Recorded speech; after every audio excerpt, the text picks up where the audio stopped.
මචං මන් දැන් දවස් දෙක තුනක ඉඳලා ගේකේ ඉතින් උඩට පහළට යද්දි දැක්ක ගොඩක් පෝස්ට් ෂෙයා වෙනවා මචං ෆ්‍රී ෆයර් බෑන් කරනවා කියලා ශ්‍රී ලංකාවේ ෆ්‍රී ෆයර් බෑන් කරනවා කියලා. මම ගොඩක් පෝස්ට් බැලුවා. මම පොඩ්ඩක් ඒ ගැන හොයලා බැලුවා මචං.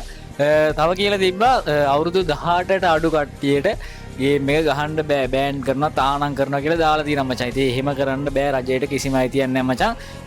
ලංකාවේ තහනම් කරලා තියෙනවා මචං අවුරුදු 18ට අඩු අයට සූදු මේ සූදු ක්‍රීඩා තියෙන්නේ සූදු ගේම්. ආන් ඒ ගේම් අවුරුදු 18ට අඩු අයට මේක තහනම් කරලා තියෙනවා මචං. ඒ පනතෙන් ඒක තහනම් කරලා තියෙනවා මචං. ඉතින් ෆ්‍රී ෆයර් කියන්නේ මචං e-sport action game එකක් මචං. මේක තහනම් කරන්න රජයට බෑ මචං. එහෙම කියලත් නෑ මචං. මේ ෆේක් නිවුස් ෂෙයා වෙනවා හැමතැනම. ඔන්න දැන් ෆ්‍රී ළඟ අප්ඩේට් එකෙන් ෆ්‍රී ෆයර් නැතු යනවලු. ලංකාවේ බෑන් කරනවලු ගොඩක්.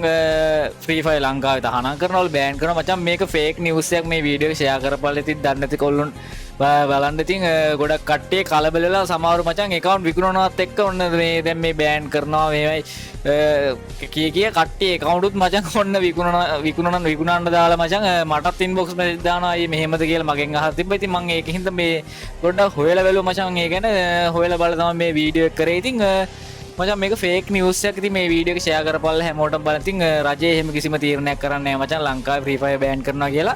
ඉතින් මචං මේක සූදු ගේම් මචං අවුරුදු 18ට අඩු කට්ටියට තහනම් කරලා තියෙනවා. ඉතින් ඒ පනතෙන් ඒක නීතියක් ගෙනල්ලා තියෙනවා. ඒක තහනම් කරලා තියෙද්දි මේක ෆ්‍රී ෆයර් වලට මචං බලපාන්නේ නැහැ කවදාවත්.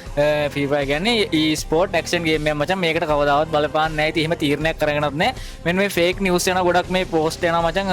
මේවා බොරු කතා. ඉතින් මේවා විශ්වාස කරන්න එපා උඹලා. ඉතින් මචං ඒකත් කියන්න මාව ෆලෝ කරපල්ලා. ඔන්න මං අර කියපු giveaway එක අර ඉවෙන්ට් එකේ එනවත් එක්ක ඔයාලට කියපු giveaway එක දෙනවා ඒ විදිහට මචං. ඉතින් මේ වීඩියෝ එක ෂෙයා කරපන්. ඉතින් හැමෝටම බලන්න දන්න සෙට් එක දැනගන්න මේ වීඩියෝ එක ෂෙයා කරවලා. ඉතින් එනවා තවත් සුපිරි වීඩියෝ එකකින් හම්බ වෙන්න. ඉතින් ගිහින් එන්න ජය වේවා.